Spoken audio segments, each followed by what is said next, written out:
Well, hello again. We're glad you're with us for another in our series of videos on the Broadcaster's Desktop Resource, Lunch Gathering.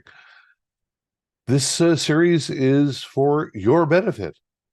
So tell us what kind of programs you would like to see, and we'll try to arrange it.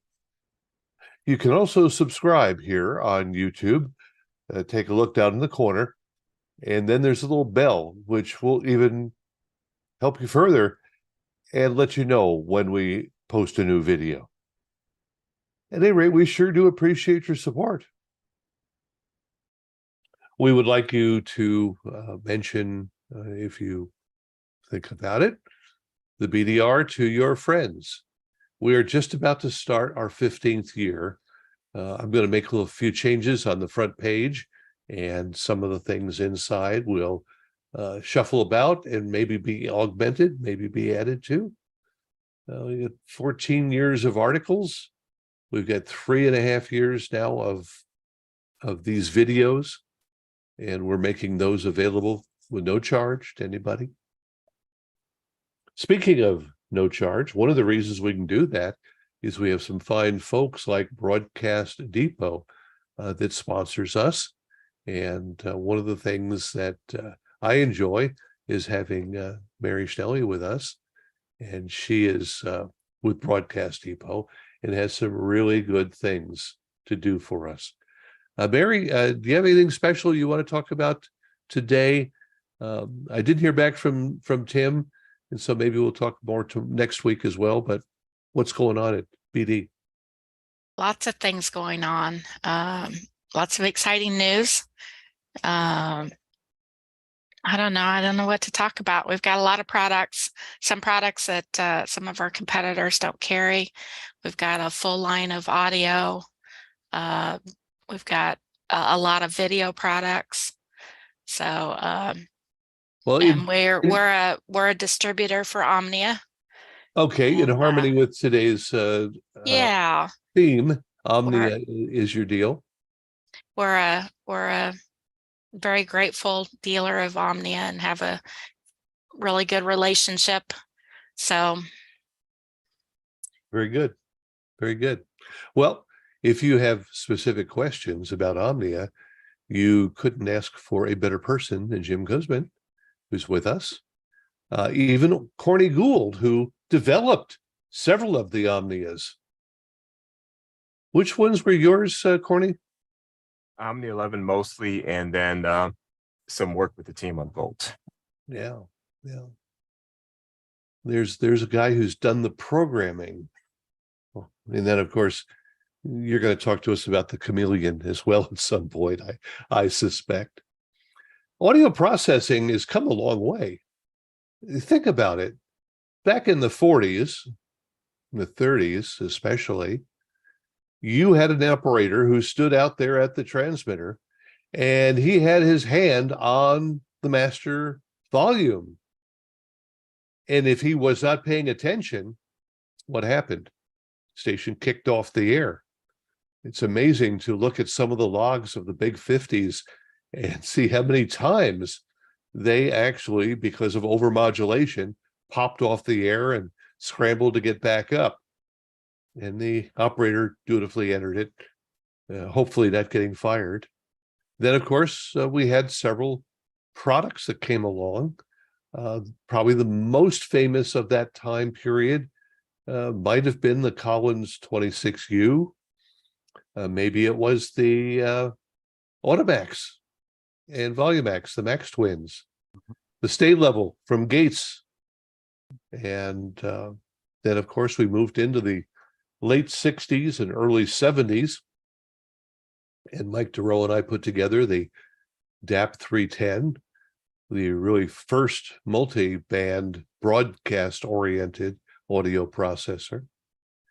Bob Warban, a few years later, came out with the Optimod 8000, which did several things that were really critical when you think about it, having put the generator into the audio processor, which cut down on overshoot. And that alone gave stations a little more modulation capability. Of course, then the 8100, the multiband, and that helped, again, just like the DAP did, by not making wide band audio compression limiting dependent upon one note or one instrument coming through and knocking everything else down. In New York, Frank Foti got started, and he built what became the Omnia empire. Out in Pittsburgh area, Glenn Clark with the Texar. Where else do we want to go? Let's remember Scott Ince with the DSPX. So we've had a legacy going from the tube units of the 40s through solid state into digital audio processing. And what has happened, I find, talking to people from around the country, they end up not knowing what to use, especially if they're doing on the air, HD, streaming, and podcasting. And each of those four things requires a slightly different approach to broadcasting, audio processing, excuse me. And so let's start there. And Jim, as Mary brought you along as a special guest, maybe you'd like to start by telling us, in your view, what the major difference is in these areas. Well, I think, FM, of course, you have, you have the sort of pre-emphasis you have to work around. You have the composite signal, you have all those elements. In the States with the iBox system, you have HD, at least the HD1 riding alongside that. So there's always that sort of close parallel between FM and HD1 in the States, which is why so many of the processors will share certain processing stages of the path up until the final split point when you go into a clipping or limiter, depending on the final path. Streaming is another story entirely. We have kind of made a point of, I think we're all familiar with the so-called loudness wars on FM, which, reached fever pitch there for a while, and it was all about louder, louder, louder. And, for a long time, the holy grail of designing an FM processor was, can I gain a little bit more loudness and not make it sound worse, or can I make it sound a little bit better and maintain the same level of loudness?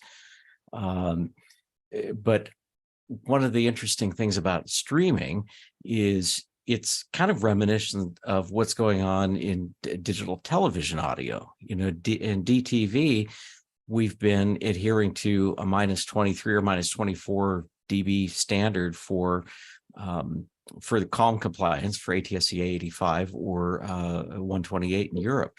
So, television has been, and it was one of the things when I came to work for TELUS, I came in through linear acoustic, which was the television processing side. And the first thing I had to get my head around was using essentially the same tools for a completely different mission. I was used to building loudness, and now here we were in television and we're trying to control loudness. And streaming is very much the same way. The good news is that, other than providing a level of source-to-source consistency or some spectral consistency between cuts, you sort of just want to polish the sound. You don't have to really hammer it anymore, because somewhere down the line, the goal again is going to be to control the loudness. So it's a very different approach, liberating in a way, and kind of frustrating in a way, because some of the changes that you make in processing to make things more exciting or more dense result in more loudness, which then you have to go and sort of undo and manage and mitigate. So it's interesting from a processing standpoint that the tools are all very similar. We're still using wideband and multiband AGCs. We're using multiband limiters, and clipping is still in there in the FM, and for bass clipping, even in some of the streaming solutions.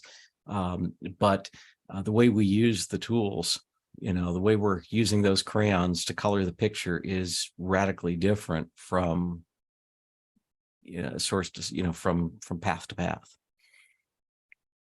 Well, that's interesting. And we think you mentioned the difference between limiting and clipping, particularly for the difference in HD and FM. On streaming, the AES keeps telling us to keep it down to minus minus whatever it is there. Minus 16 LUFS. It's a LUFS. recommendation. Yeah. And that brings us to the podcasts, which again have a lower level, but you need to match YouTube, do you? Or is that podcasts are at minus 16 as well? It's kind of voluntarily went there. So okay? And I think most of the streaming platforms, and Corny, correct me if I'm wrong on this, I think everybody has just about settled. I mean, AES makes, there are some nuances in the AES recommendation, depending on whether it's music or speech, or if it's, you're doing like a whole album normalization versus a cut. But I think most platforms have settled on minus 16. I think Apple Music was a bit of an outlier for a while, by a dB or two. But the point is that, you know, nobody wants, and again, there's a parallel to television. The reason the CalMac exists is because it was kind of the Wild West for a long time with levels. You know, we had all this room in the digital world, and people weren't thinking in digital terms. You know, FM television, you know, when it was just the oral carrier was riding on the, you know, the visual carrier, you had your TV Optimod, but things largely took care of themselves. And if you had things dialed in pretty closely, the audio was always in that sort of 10 to 12 dB comfort zone. And that's the area where somebody at home isn't reaching for the remote. Essentially, they don't have to turn a loud commercial down. They don't have to turn whispery dialogue up. And streaming platforms, you know, it was one thing when you were streaming to your own station's website, because by the time the thing buffered and loaded, you had no loudness reference. It was just there. But when you're on a platform, or this is true of, you know, file-based things like podcasts, on-demand content as well, you have to be on a level playing field to avoid annoying the listener. The listener does not want to deal with raising and lowering their cell phone or their tablet or their smart speaker every time they switch sources. So I think that, you know, so they've adopted, I think minus 16 is LUFS is the benchmark.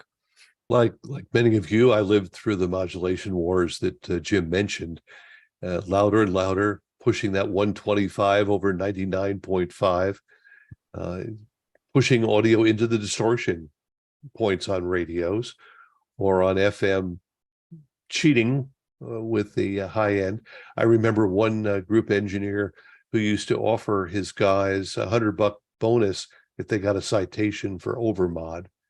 And then there was the famous time in Philadelphia where Arno Meyer came in and displayed the modulation levels in the city, much to the chagrin of a number of the stations. So we have an issue. And maybe, Corny, you can talk to this a little bit, because this is where the chameleon really shines, I think, in that you're not looking to maximize the compression and limiting to keep the needle from moving, but you're looking to have an open sound that is reasonable. Well, I would say that the chameleons, as we're rolling them out, are primarily built around the loudness standards, which is outlined actually in AES 77. So the recommendations actually got promoted to an AES 77 thing. So with that in mind, like if you're at minus 16 LUFS, you're naturally going to have a more open sound than you would if you're trying to hammer it at minus 6 LUFS or higher, which is what radio has been doing. If you were to put radio on a LUFS meter right now, or a lot of new albums. So the idea is, you know, primarily that. So that makes it kind of open naturally. And the other part of with the chameleon is that it simplifies things for the user, and that it's automatically adjusting parameters to keep things sounding open, so you don't have a lot of attack and releases and all that to deal with, and to chase all over the place. That goes back to the Aphex Dominator, doesn't it? In a way, when they tried to come out with a auto adjusting processor. I think a lot of people had that idea. When I was developing the Chameleon stuff, because it's all based on things I've been working on for years, I had very little idea of what was even going on a lot of the commercial boxes. They were all things that I was fiddling around with in the basement and things that make my life easier. And I really didn't realize that I was onto anything in particular until later on when I got into the industry. It's like, hey, wait, these old ideas might be kind of neat. So it's kind of where that kind of came from. So I didn't use those as a guide, or I didn't have them as a guide. But later on, I would look at them and see what people were up to when If I I had remember access to it. correctly, the Dominator also used sliding crossovers, didn't it? Where I think the original concept for it was to do that. I don't think it really worked right. So they just kind of had in the final product, it was the subtractive crossovers that are in their 3-band. And they had some things in there that were attempting to modify time constants. And the compeller, on the Dominator, it sort of worked, but it had a lot of side effects if you were to turn them on. I think the ALT is what it was called. And if you got the right material through it, then you'll get this broadband pumping that didn't seem to make sense. But because I think all of the bands were tied to a single time constant adjustment. Yeah. And I think that's what Frank did with the Vigilante, is he broke those out into individual attack and releases per band, because the Dominator was essentially a 3-band design. So yeah, that was the approach with the Vigilante. But Corny, I'll say one thing that you said that resonates is, ease of use for streaming. Is those of us who came up as broadcast engineers in the traditional sense, ideally you worked with your program director, right? Sometimes that was a rocky relationship, sometimes it was a good relationship, but when you could work together, you could craft the sound, but it was a piece of audio gear, right? It was hardware, it was racked, it had wires, it was in the rack room or at the transmitter. So the engineer was pretty much in charge of the processing, at least hopefully turning the knobs, right?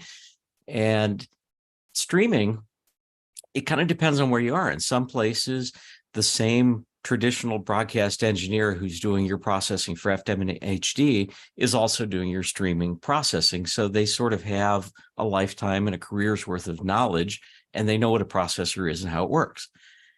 In some cases, the people responsible for the streaming service, including the audio and the processing, are coming from an IT world. They're not coming from an audio world.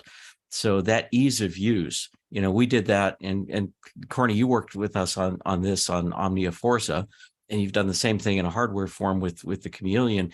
You don't want to overwhelm somebody. Like if you get people who really love processing are not going to be really, they're going to feel limited in some ways, I think, by that simple approach, but you have to make it foolproof. You have to let the algorithm and the product do its thing, and you sort of have to safeguard the sound in some ways, because there's no reassurance that there's going to be somebody at the helm of these things that has any sort of audio processing experience behind them.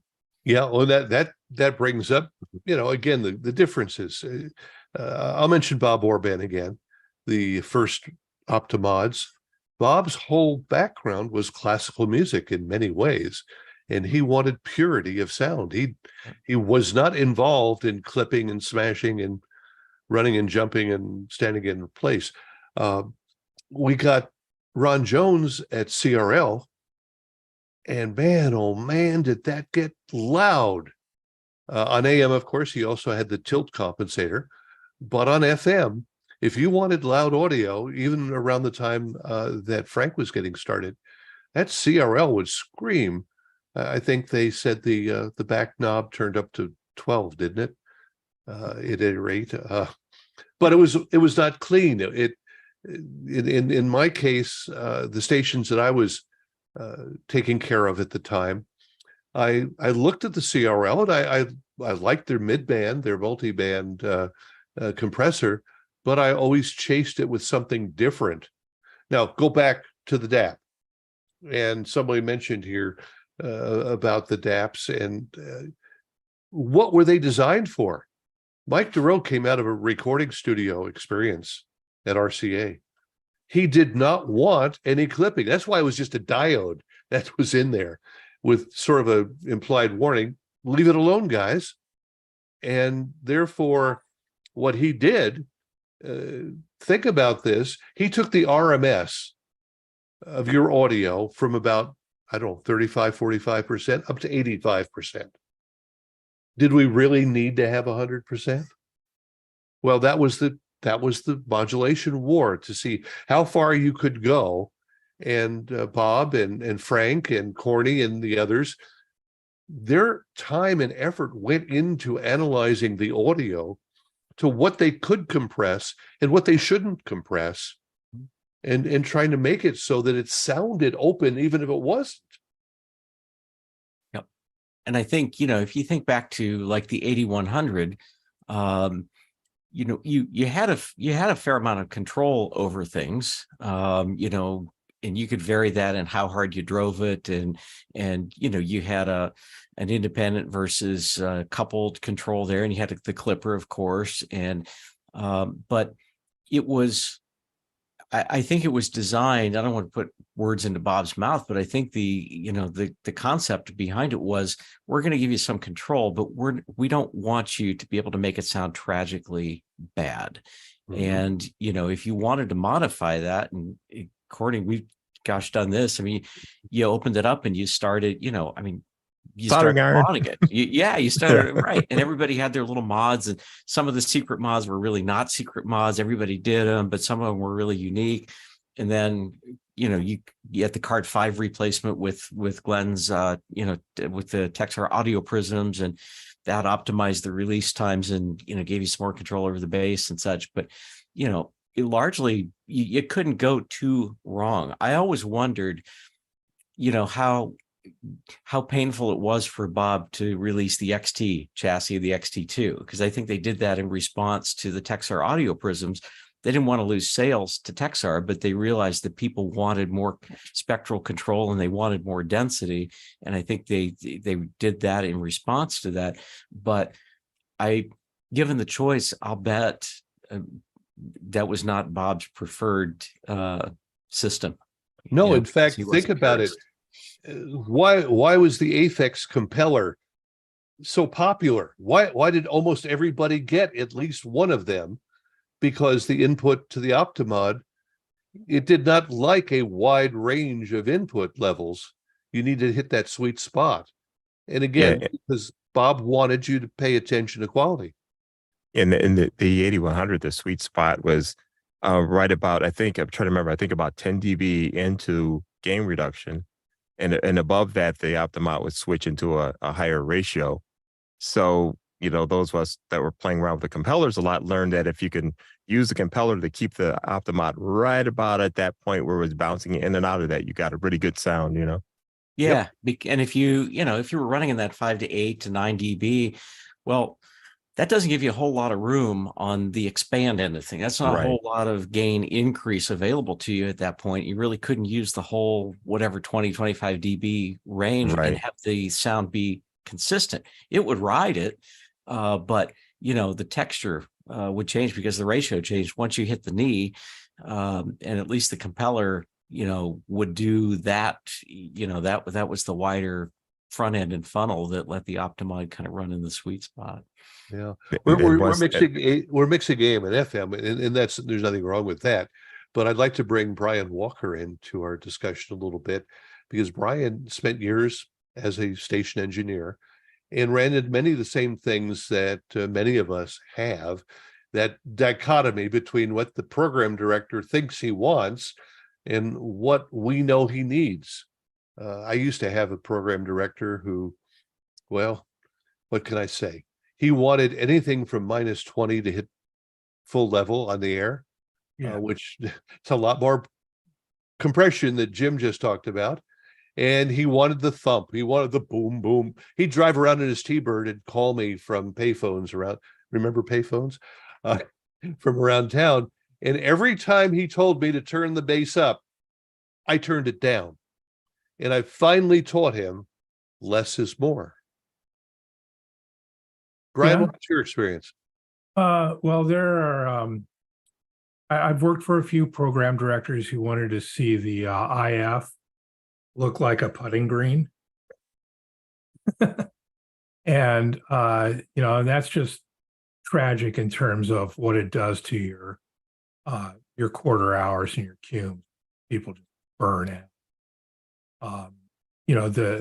I gotta say that, you were just talking about the Optima. And, when Bob came out with the 8100 or especially the 9100 AM, I think that was a game changer in its day. That gave AM a whole new sound. And I think it gave CHR on AM a few more years. And before I go too far down the rabbit hole, Kirk, I just want to say that I really appreciate the fact that you had to go digging through all of your boxes and not find the connector. And I'm not the only one that has that problem. So thank you, sir. Did you use combinations, Brian, where you mixed components from different manufacturers to make a single audio chain? I loved using a compeller in front of an Optimod for the exact, because you just got to get that gain stage right, and then the Optimod will sound really good. I kind of had the same feeling that you have, Barry, about the CRL. You could get the mids to be really sounding sweet, but I just don't think the CRL ever got the low end under control, to be honest with you, especially on the AM side. And then some of the stuff that's going on today, the new generations of processors are just amazing. Just some of the software defined processing that's going on is just beautiful. How you can get that level of density in your modulation and not make ears bleed is truly amazing. Now, we don't want to bash anybody. That's kind of True. rule one here. But Jim, Corny, I'm going to raise this to you guys. How many bands can you have in an audio processor before it gets out of hand? Have you seen the ones that are 30 bands of audio processing? And yeah, with the technology and what you can do today with digital, you can have like an infinite number of bands if you want it, and actually have it work. But it all comes down to, for me, this is like a personal opinion. Everybody's got an opinion, and the people with bajillion bands are going to have theirs. I'm going to have mine. But it all comes down to you get to a point where there's diminishing returns, and you're just kind of burning up CPU power for maybe a fraction of a whatever of improvement. And that's kind of how I've always looked at it. We all have our own ways of doing it, and mine is I'd rather use that CPU power to analyze the audio and make smart adjustments versus throwing 1,000,001 bands at something. So that's my take on it. I'll let Jim chime in there. Yeah, I think it's, if you're talking about bands of compression or limiting, it's, the advantage to having more bands is that you've got tighter control over the spectrum, right? You've got less interaction in theory between bands.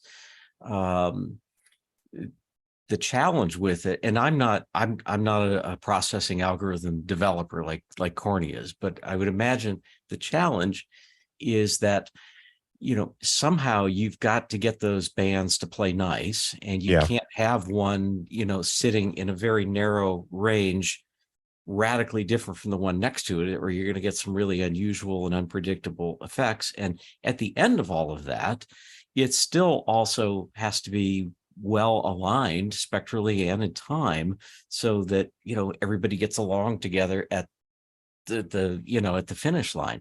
And I think slicing it up that thin makes it a challenge. And in terms of musicality, sometimes less is more. And most modern processors have anywhere between 5 and 7. And there are times with like our Omnia 9 where I think a 4 or a 5 band approach works better because the crossovers change and they fall in a more natural place. So yeah, I would say more isn't always better. Well, Yeah. I'll give you a perfect And example. If you want to go back to history, again, the first DAP that we built using Spectrasonics cards, as I recall, we had 6 bands. Mhm. And KRLA was by far the loudest sound on the dial in LA, but it had the thing that we called the EQ of the song. The next song sounded horrid until you realigned all the cards. It had to do with the number of bands. It had to do with the way in which the crossovers were connected, and that's why we ended up with 3. the other thing that makes it really hard with analog boxes, especially back in that era, was getting the crossovers when you're dealing with hardware to play nice, because as the bands would move around, what you get in the high pass and low pass slopes of each crossover, you'll have like the phase will rotate around. So you might get into a state where this band is here and this band is there, but it will cause a little notch or a peak to happen in the adjacent band, not really in that band, but the way things sum together, you may end up with a notch or a peak. And that would actually kind of roam around depending on where the gain state was, because, you know, those little phase aberrations would add and subtract in funky little ways. And that's one of the advantages that DSP gave us, was the ability to correct for all that easily, compared to what it would have been, the nightmare that it would have been like in analog, you know, back in the day. You know, I'd I like- think it's interesting that it's like we've come so far with digital things. You know, we can do things that you couldn't do without getting the soldering iron out, and even then we're doing things right. And Right. you know, I'm also a photographer, so you know, I grew up shooting film. I shoot digital now. I wouldn't want to go back and shoot film for the you know, because I can do so much more digitally. But there's something about analog. There's a reason why there's a resurgence of vinyl. There's a reason why digital photographers are rediscovering film. And there's a reason why we like analog processing. It's not just rose-colored glasses. When we think about, oh, you know, the chain I had in 1982 sounded so good. Well, it probably did for the time. And part of that is kind of nostalgia, and we remember things differently as time goes on. But there's something to that. And I think, Corny, what you did in the Chameleon, and certainly what you did in GeForce in the Omnia 11, was you managed to create what I call a very analog sound, but in the digital world. And I think it's one of the, you know, GeForce is one of the easiest algorithms to listen to for that reason. Thanks. Yeah, the one thing with analog, that now we talked about the limitations, the coolness of analog, and this is not at the time when I think we were all developing analog, we really didn't think of it in the way that I'm about to describe it, but it's part of the coolness and what gives it that organic sound, in that all the components in the side chains of the compressor, say, whenever they would do their thing, they would alter the behavior of the components adjacent to them, downstream, in front of them, because as, say, transistors switched in and out, impedances would change, which would change the way a capacitor might be charging and discharging at a specific point in time. And everything just kind of moved around each other. And then it kind of gave, and as we would design things and work around those, because we just intuitively just did it, but we didn't really think about what was going on in there. The end result was something that was just kind of really organic sounding, and that's what makes it kind of cool. And in GeForce, I kind of started down that path of figuring out how to get those cool characteristics that analog had in their sound. And you know, I've carried it forward, and it allowed me to actually create the Chameleon and make it sound like the analog box. And I'm having fun doing that. Like the microphone I'm talking to you with now is the Chameleon mic processor, where I'm finally have that cool sound I had with analog mic processor circuits that I would build by hand. And it works great with the voice, all because of that funky interaction. So that's the cool stuff about analog, that, you know, there's a group of us that are like digging deep into that and recreating that characteristic, and it gets around that cold, that sound that people complain about in digital, that cold digital sound. Digital by default, if you were to just code up a compressor or something in digital, it'll work and it'll do everything it's supposed to do, but it's very mechanical and precise about what it does, and it sounds every bit like it. And and getting that fluid organic sound was the challenge that I had. Well, let's take that and let's combine it with two things here, because again, history, I don't know, maybe nobody's interested, maybe you are. When I was on the air in Phoenix in '68, I was at a modern country station with a Automax, Volumax, sped up, and this thing would sit there and the view meter would just be, right there. It surprised me the first time this happened, and then I learned.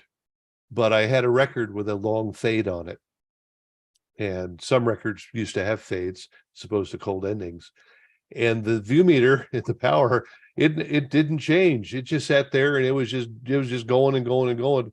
And then all of a sudden, it was like somebody just chopped it off. And that's what happened. It ran out of grooves. Mm-hmm.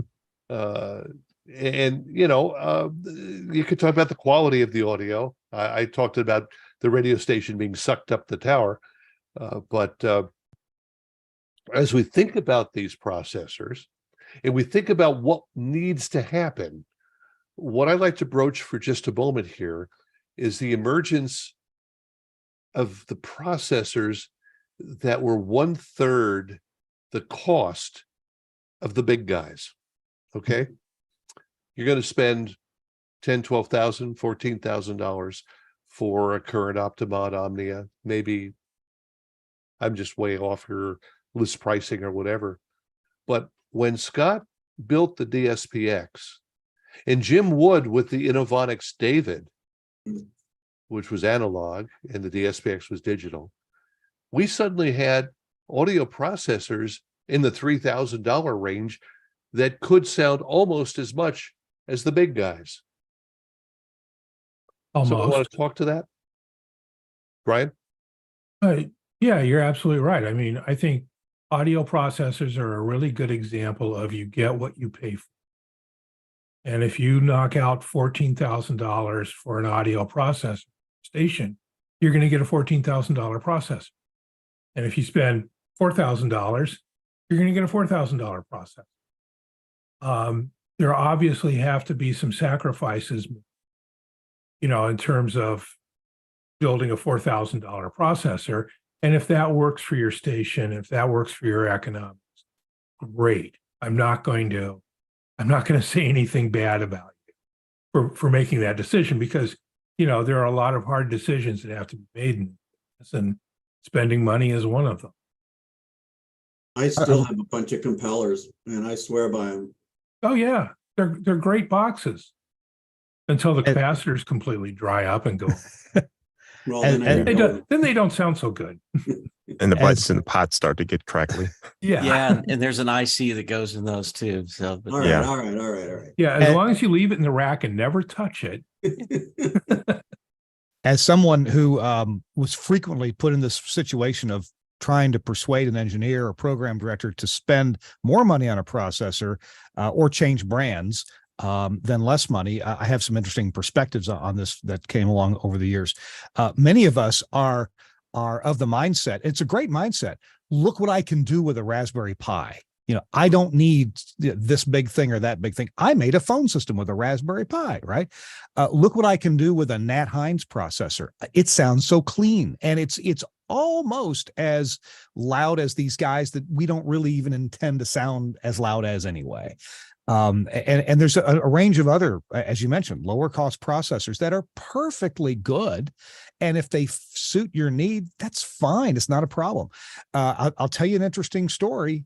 We came out with that Omnia 6 at Omnia, and then we had enough people saying, I just can't spend that much money. I need to spend a little bit less. So Frank and team developed an Omnia 5, and it had, one less screen on it and a fewer band or two of processing and a simpler this or that. And so that was on the price list.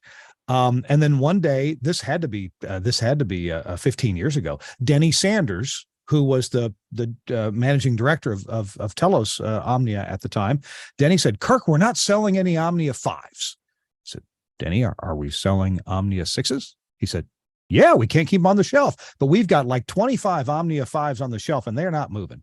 I said, "Denny, the Omnia 5 exists for one reason, and that is to sell more Omnia 6s." And because people would ask me, "Kirk, do I need a 5 or a 6?" I said, "Well, the 5 sounds great. I mean, honestly, it's 97% of what an Omnia 6 is. And change brand name, change to Orban, change to the CRL setups, change to other brand names, and you could make similar arguments. Hey, the 5 is, if you're not in a super competitive situation, you'll be delighted with the 5. And we did sell some 5s. But you could spend $3,000 more and be competitive with absolutely anybody if that's your goal. And of course, audio processors, there's a fair amount of ego involved in them. It's kind of like sports cars. Now I think it's less so now. Now that we have goals, now that even the least expensive processors sound pretty good, our goals are better in mind. We're not trying to be the loudest thing on the dial. We're competing with our own HDs. We're not trying to be the loudest thing on the dial, or Spotify or whatever. So that was an interesting take on why the 5 existed to sell more 6s. The other thing I'd like to mention, if I could, real quick, I love this topic of organic analog parts, or how why we have we beautiful rose-colored glasses memories of a simple plate modulated AM tube transmitter with an Audimax and Volumax perhaps running it. I do. I have memories of such clean sounding radio with that setup, and I often wonder, did our brains adjust to the sound of the best analog things we could do? Is there actually something really magical about analog stuff? What is it? Now, we all agree that you can make digital sound pretty crappy and you can make analog sound pretty crappy. But I just wonder, why do we have the romanticism about analog? I do too. Is it because it actually sounds better, or because over the years that's what we had and it sounded better in our heads? I think Corny made the point that it sounds cold and clippy. That digital can. Yes, the early digital stuff did, for sure. Now to follow up on what Kirk was saying, because I talked about one thing, to some of the cool aspects of analog. I think a lot of our memories of back in the day when things sounded cleaner and better is because back in the day it actually did, because things were not anywhere close to as loud as it is now. So the waveforms and everything were not all clipped to all get out like people are doing nowadays on radio. So there's that part of it. You could take an old analog 8100 and use it the way it was intended to be used back in the day, and it still sounds pretty good. It'll play nice on the radio and everything, but if you want to blow a hole in the dial, you're not going to do that. But you'll be there, but you'll sound really good. But you could do the same thing with most of the processing now. If people would just back down like 5 dB or so, then you get that old sound again. But you get a lot of program people who want, who are going to get really nervous. You make a good point. But don't you think that the music production was better back in those days? Well, you've got as many artifacts that was included in the music production. You've got that earlier comment. The crap you see now looks like tall grass. There's no fidelity at all. You put a record on and you look at a record, true analog, and you look at the files that you download now from wherever to use on your radio station, and it's all crap. But the mastering is just horrible. And let's also go to another place here. You're talking about the 8100. Robert, can I call on you for just a second here? Because that's what you're doing. You're rebuilding 8100s and 9100s. And what's your impression of the audio capability of those boxes versus other things today? The reason that I'm servicing the 91 and 81 is there are places on this planet that can't use digital because of storms. Mhm.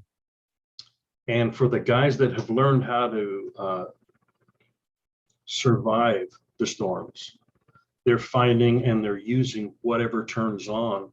So I continue to work on these little guys. I mean, they're like my children here. I remember when they first came out, it was such a obvious difference on the dial. I could tell who had an 81 in 5 minutes. And so I love them to pieces. I've got a lot of years experience on them. When the 81 first came out, I had to take the top off. I had to see how it worked, why it worked. Back in those days, and I was really young, a young rocker, it was all about modifications and dial dominance, but it isn't anymore. I don't do mods. Okay, good. Appreciate that. I like to pick up on the record thing. It is true. The records, the way they're recorded now, are just they don't need a lot of processing on them. And when you get radio and programmers in the mindset that they want to just hammer everything to be loud, no matter what it is you're playing with it, a lot of, especially top 40 stations that are playing these new mastered songs, are just way over processed for what you need to do with those songs. I think it's like an ego thing where they've just got to have the processor wound all the way up just so that they're doing something to the audio to say, look what I'm doing with the audio. But a lot of these songs, if you're just not processed so bad, they actually sound pretty good, even though they are mastered, literally to the point where you can feed them into a transmitter and not overmodulate, which I've had somebody do that when I was doing an an Omnia 11 update, and they didn't have their backup processor because they sent it to a sister station. And so I was like, well, you're gonna just go off the air while we're waiting for the update to happen? And the chief goes, well, I can plug the STL output right into the transmitter, while we do the update. I guess that'll work. And I was like, okay, it's your station, whatever. And he plugged it in. And once he had things lined up, we were amazed that, as long as the jock was running the board right, which she was, that the mod monitor was perfectly fine. It made the station had all the loudness it had before. It was just really dull sounding because there was no pre-emphasis. But we were kind of laughing while we were listening to the station, waiting for the update to finish. And it just shows you that, these CDs are mastered like radio stations.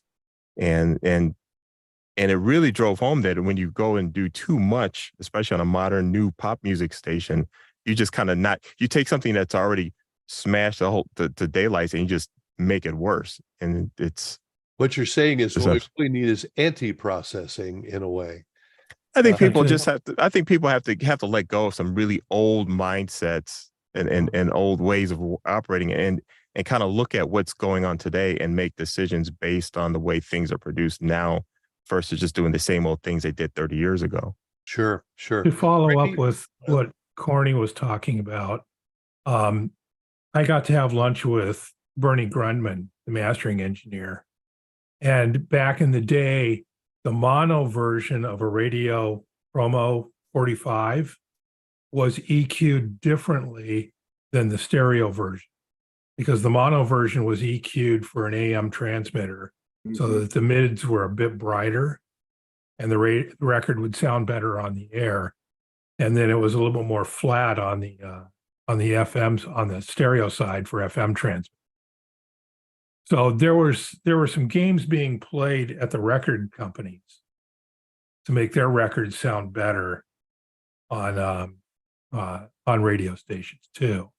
So yeah, I don't think you see that level of detail in mastering today from most mastering engineers. So yeah, they don't really consider what happens in the radio station now. It's just about what it sounds like when you stream it compared to the other album. No, that's where I'm headed now. Streaming. Do we use the same audio processing that we use on the air on a stream? No, definitely not at all. No. How do you pick the right box then? Well, I think it's important to understand that you're dealing with a lot fewer ones and zeros in streaming than you are in broadcast. So the amount of data that you have to work with is a lot lower.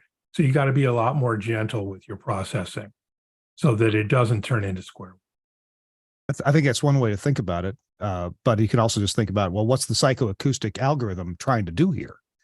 Yeah. And I'll share years ago, before I worked for Telos, I had lunch with Frank Foti. I said, Frank, have you heard this this streaming thing on the internet? What was it back then? Real audio? Real player. Real audio. He said, yeah, I've heard this. I mean, this was in the late 90s. And I said, it sounds like crap, doesn't it? He said, yeah, it does. It sounds terrible. It's awful. I said, do you think you could maybe like pre-process the audio so it didn't sound so horrible? And he said, that may be a good idea. I'll look into that. Well, that wasn't my prompting, but obviously other people were asking me, and we found out some basic things. Clipping is a big, totally verboten. And the algorithms, the MP3 and now AAC and others, they are designed to work more or less with natural audio that has a little bit of breathing room in it, and audio taken maybe from nature. And so if you feed it stuff that's just processed all the heck, it doesn't quite have the curve fitting in the algorithms and the things to make that work well. So it has to degrade. That's somewhere along the line. So I run 14 radio stations that stream, and I really like this whole notion of unprocessing first. And there's different processes that do that. I happen to use the ones that Leif Clayson came out with in the Omnia 9 style of processing. But the idea is to if something's processed, undo that. And not just undo clipping, but also try to make the compression less. And there's some ways to guess at doing that seem pretty effective. And then you do your own processing to it. And yes, you do it gently. And the idea there, I love to have it dynamic, bouncy. But over time, you don't want to have to get up and go over to the Wi-Fi radio, which I have out in the hallway here, and turn it up or turn it back down. I don't have time for that. I want it to be the same volume the whole time. Mary, when folks call you, your customers, what do they ask for in terms of processing?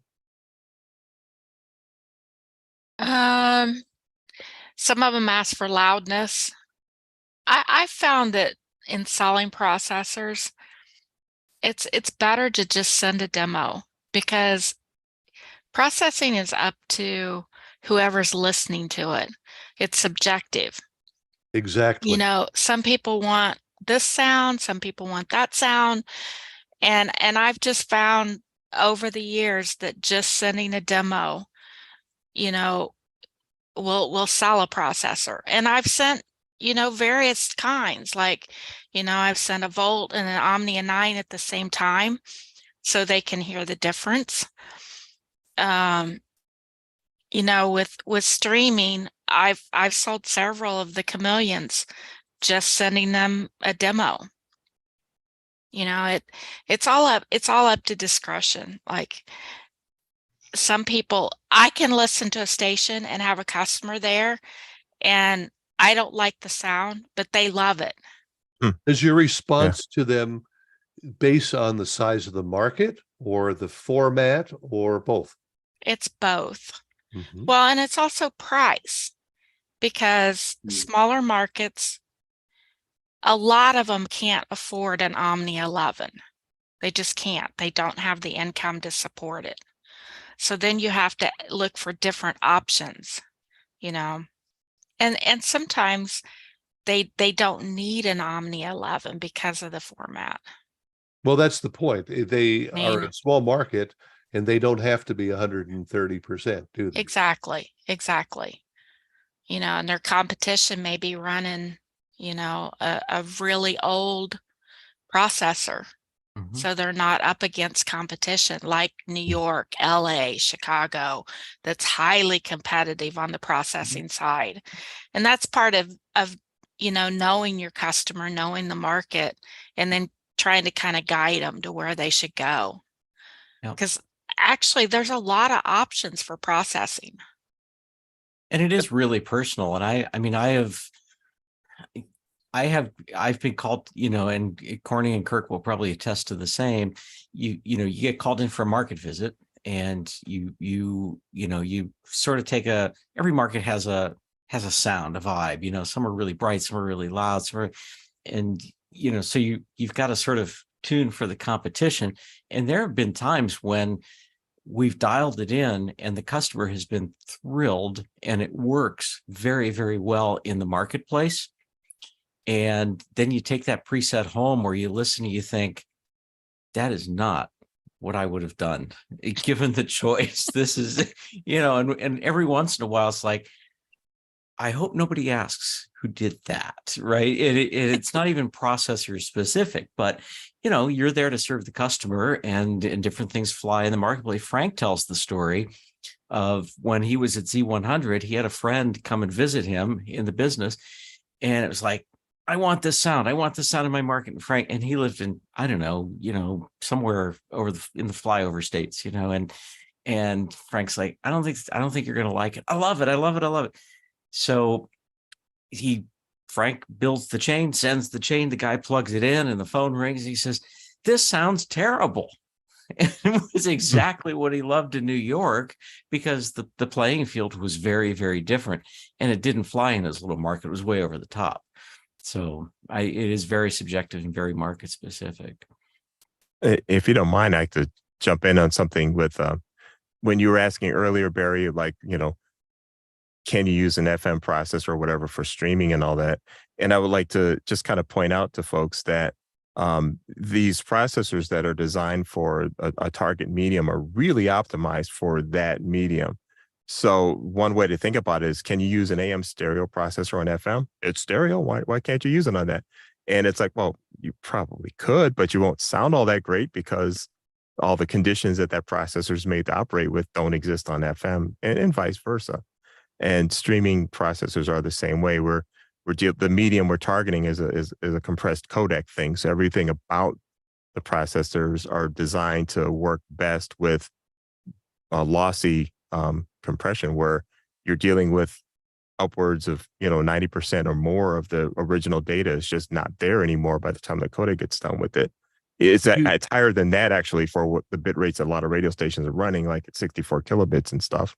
So that gets back into what Jim was saying. If you hammer it with like typical FM's processing, the bits are just not there to reproduce that very well. So it just gets swishy and watery and flangy and echoey sounding and things like that. So would you say there's a difference? Use the same, if you take the, let's take the 9, for example, you've got a dedicated streaming processing core.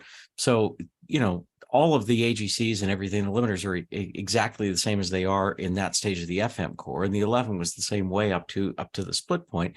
So it's not like you can't use those tools differently. Yes. But you have to optimize those tools. And in the case of streaming, like, when you've got like the Chameleon, where you've got and our Force is the same way, where you've got, a loudness, element at the end that make sure you're, in the target window.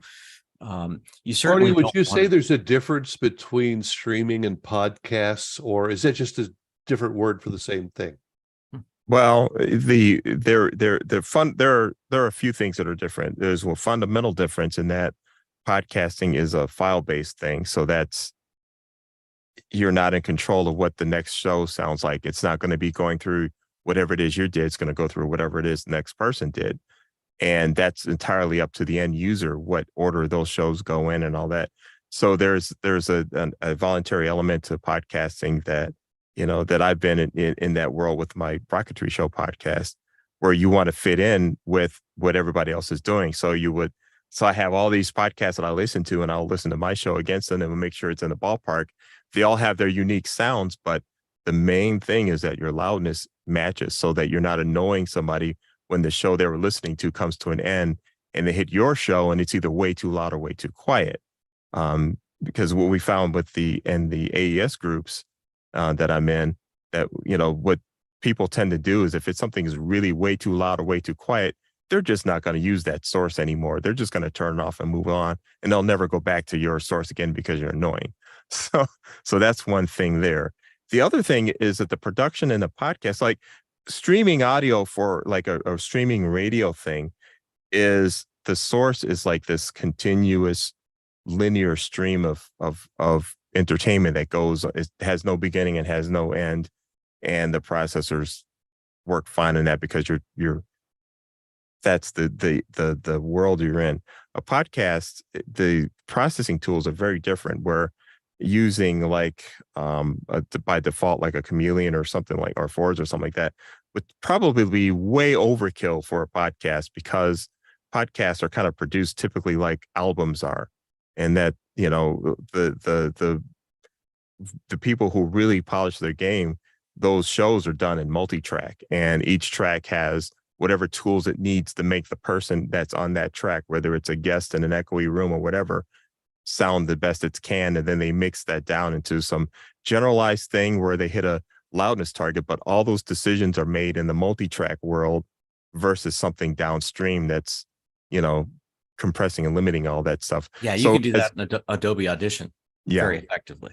So podcasts have a very different tonality and everything to them because of that. So, but don't you think a podcast relies on a mic processor? Yes. Probably more. Yeah, and you can think of that in the same way that you think about the multi-track stuff. So the mic processor would be on the track that the host is on.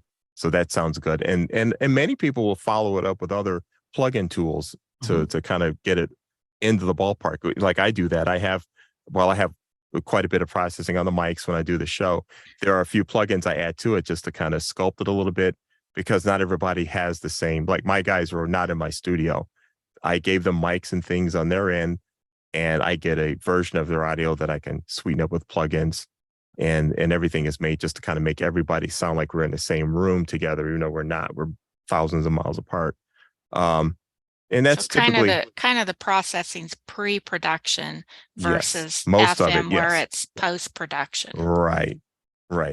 And in fact, the qualities, that tonality that podcasts have now are such that that's kind of what people are striving for. And if you put something downstream that makes it sound like radio, people kind of cringe, because it's, it's kind of hard. People have gotten so used to listening to podcasts the way they are, and everything is, especially when it's well produced and the levels are all there, you can have your little earbuds on or whatever, and you can listen to it for the whole entire hour. Whereas if you're hammering them with audio processing like radio on a podcast, it's really hard to listen to, You're going to get fatigued. Yes. Yep. Ray Lewis, are you still with us? Hey, yeah, I'm right here, Barry. Yeah, I was interested in what you guys might have to say about declippers. I haven't heard us talk about that yet. I know some of the people are Stereo Tool. I know the guy demonstrated that to me one time at NAB, and it was pretty amazing. And everything's so compressed now. It comes from the record manufacturers like that now. Is that something? What do you guys think about that? Just interesting. Declipper, Hans Declipper in particular, is I'm a huge fan of his declipper.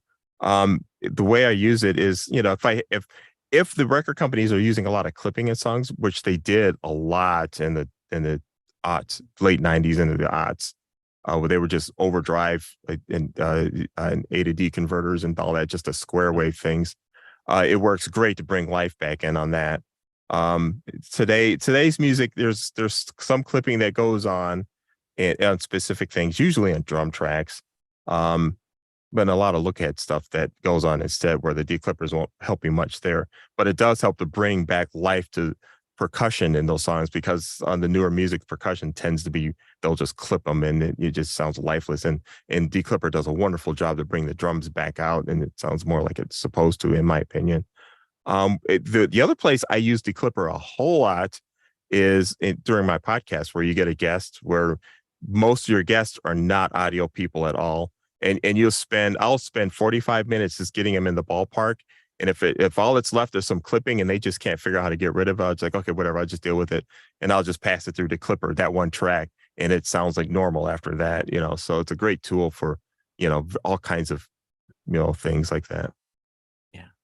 I think on the broadcasting side, it's sort of, when Hans developed the declipper, and we use it in the Omnia 9 as part of Undo, and it's available on Omnia 11 as well, and of course the Stereo Tool. I don't think anybody in that development process, ever thought that this was the ideal place to do declipping, because I've heard people say, well, the declipper doesn't belong in the processor. I can't argue that. But what I can say is the fact of the matter is, for many years, those masterings were clipped either accidentally or deliberately or through A to D. You'd see clips with tilt, you know, you're like, that can't be on purpose, right? And you know, and it's like, so what are you going to do? Like, not play that music? That music is going to be played for decades, right? And so, you know, it's not the ideal place, but it gives you so much more to work with. It removes one of the most painful audible points of distortion, and at least lets you start with clean audio. And this goes back, you know, this is back to Bob Orban 101, right? Quality in the FM plant. The better the source material, the better you can, it will survive FM processing, and the better it's going to sound. So it's not the perfect place to put it, but Hans's algorithm does work incredibly well on on any, I mean, whatever you throw at it, it just works. And if the material doesn't require it, it doesn't touch it. So there's really no downside to using it. And where it's designed to work well, it works really well. So I'm so glad that nobody decided to try to push MP3s into this discussion. I don't think we want to even go there. I want to add one more thing about the clipper too. Another thing that even if the song is like mildly clipped and it seems okay when you're playing it at the source, when you run that stuff through a multiband processor, let's just say it's a muddy song and it's got a mild amount of clipping on it. By the time the processor corrects for that, the upper harmonics for that clipping distortion in the recordings will become really audible. And so the declipper cleans all that stuff up so that when your processor does do a correction, it's not coming out sounding worse than it seems to sound on the source, you know, which happens a lot with the and then when you torture it with, you know, we talk about lossy codecs and everything with streaming, generally speaking, you don't have, everything's going to be delivered via MP3 or AAC. They're a lossless codecs, but in the streaming world, so it's not going to survive well. It's all of those things are going to be, you know, really magnified by the processing, by any clipping, whether that's in the source material or, you know, at the output of the streaming processor, or sometimes at the input of the decoder. And there's a lot of places for things to go sideways in streaming. And so the one thing that makes the lossless codec, or a huge thing that makes lossless codecs a non-starter for streaming audio, is the fact that the best ones tend to not support metadata. And by law, if you're streaming audio, you've got to have metadata going along with it by copyright law. So that makes a lot of the best lossless codecs that I wish we could use for streaming non-starters. You just can't use them because they don't support that. So you're stuck with AAC and MP3.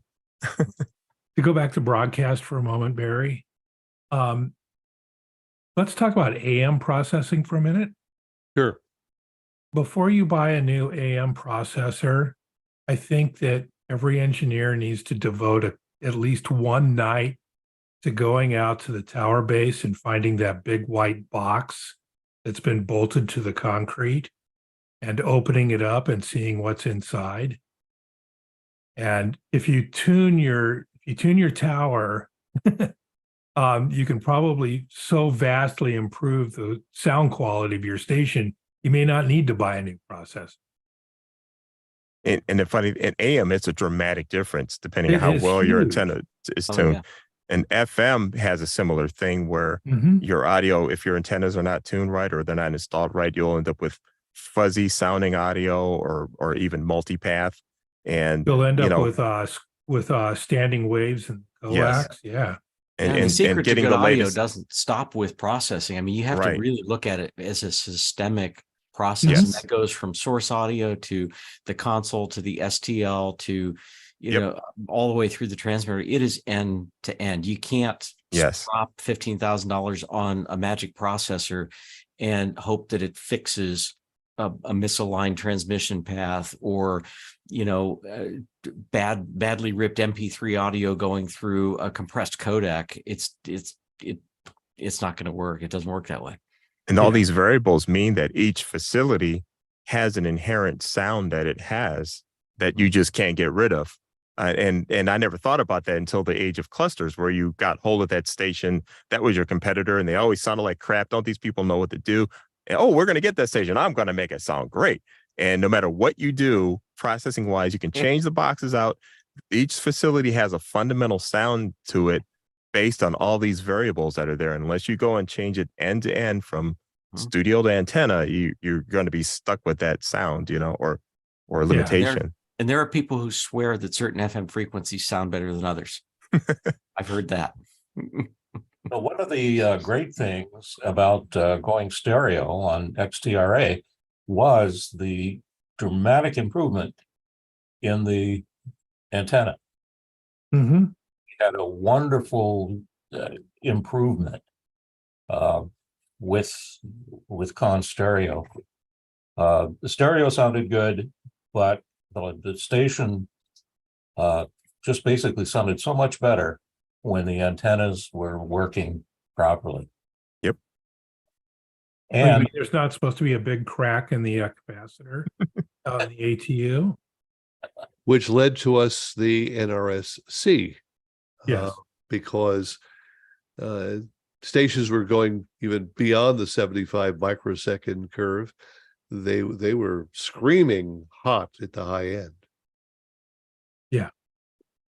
I had a station where the antenna, and I think they're still running on that antenna to this day, it's got an issue, and you can tell it's got an issue because every time a song with a lot of bass would play, if you happen to be looking at the VISWR, you see the VISWR go up, and this is FM.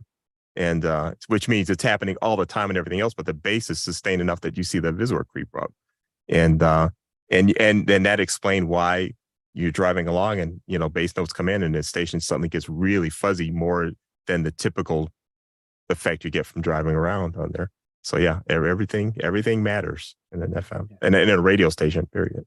Wouldn't you say we noticed those things a lot more with tube type FM transmitters, especially those that were somewhat narrow banded in the IPA, trying to get efficiency through the IPA?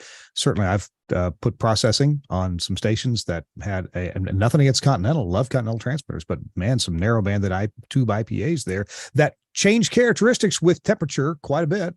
And you leave at 2 a.m. and think, man, that sounds great. I'm so proud. You get up in your hotel room the next morning, go out to the rental car, and oh my God, what did I do? We've got to get back there.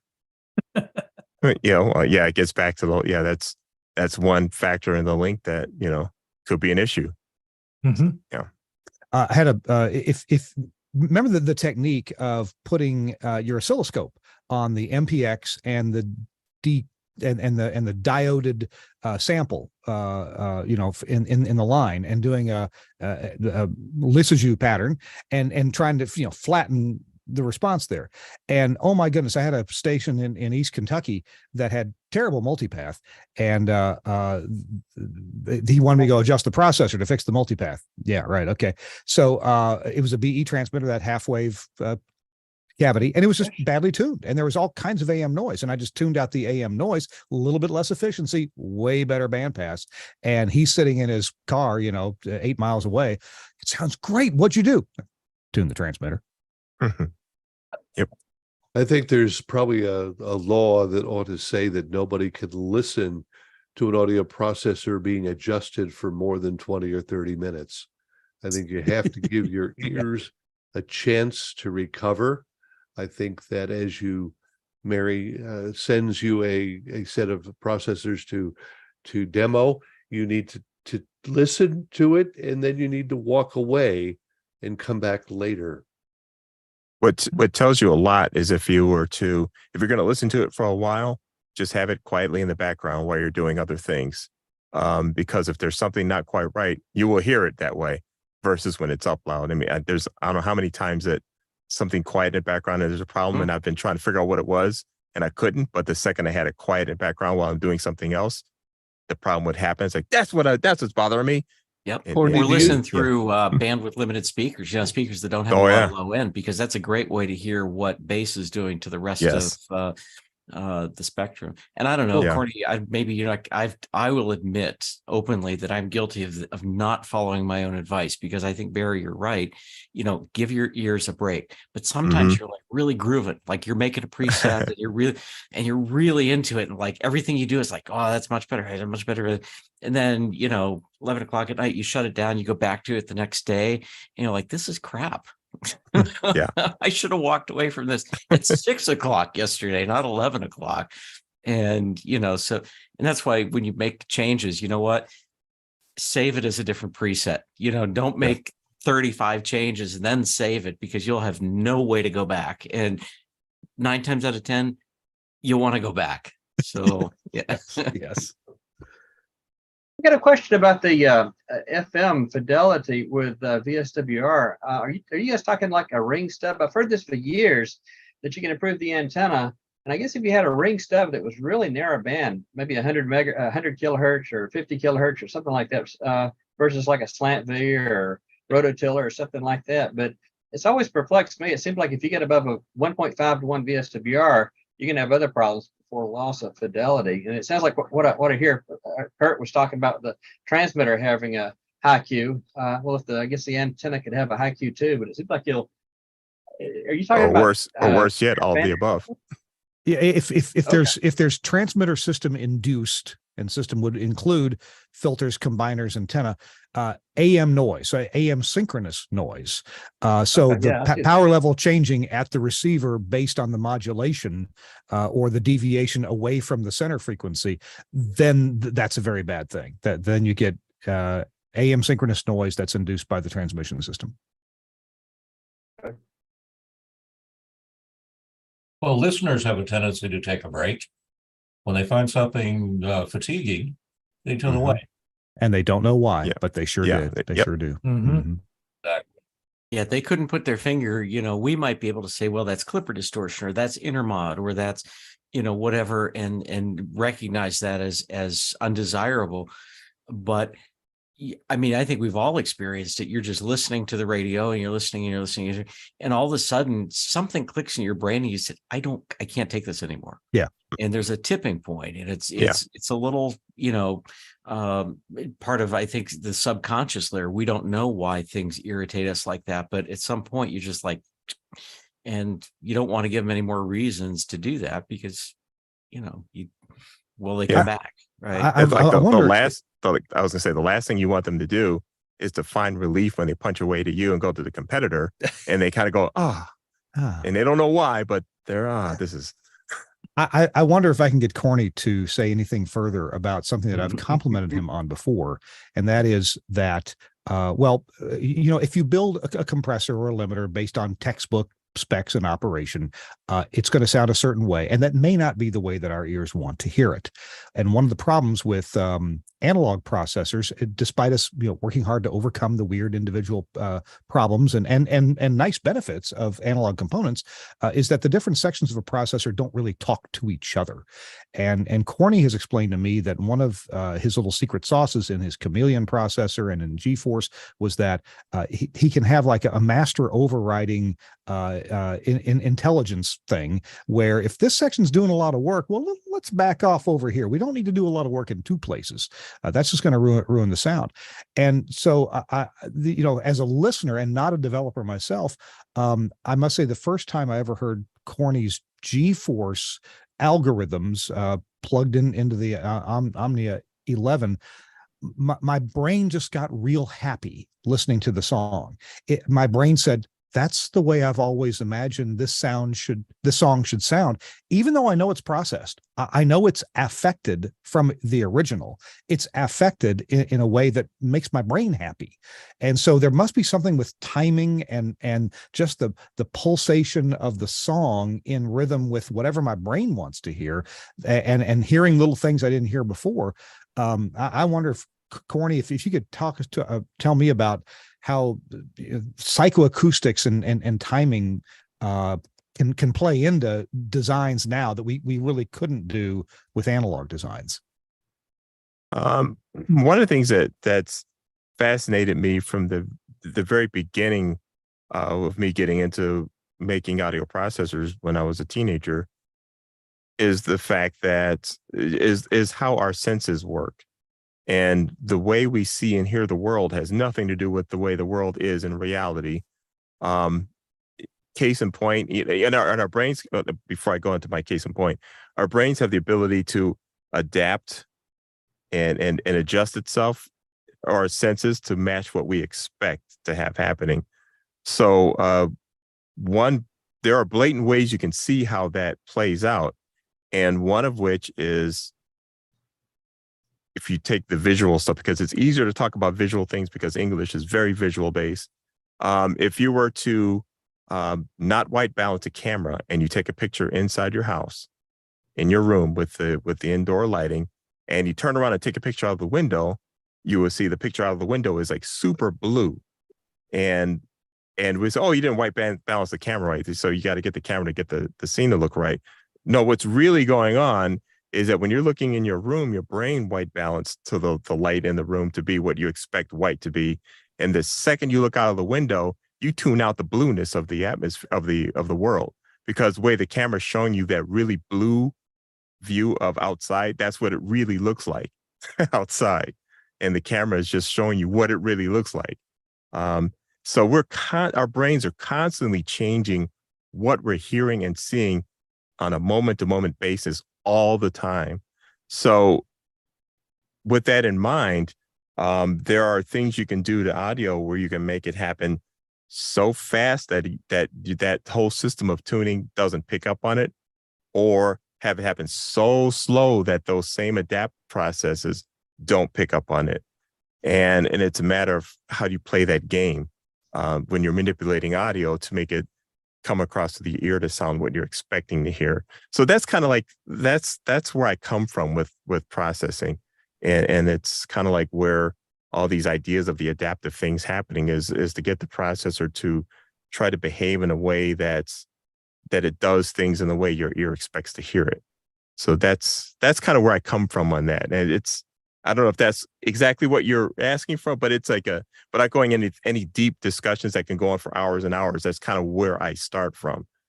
And actually, one of my former Telosian colleagues, Greg Shea, who was right next to my office for a long time, he got to see some insight into how I work, because I would get into discussions with him that would go on for a little while about how our hearing works and how with what you're doing in the audio processor, how do you get the processor to make things sound a little bit better to your ear, even though sticking meters on the thing would make it look completely wrong, so, or what the meters would tell you is not what you're expecting to hear. So it looks really wrong, like something's broken kind of thing.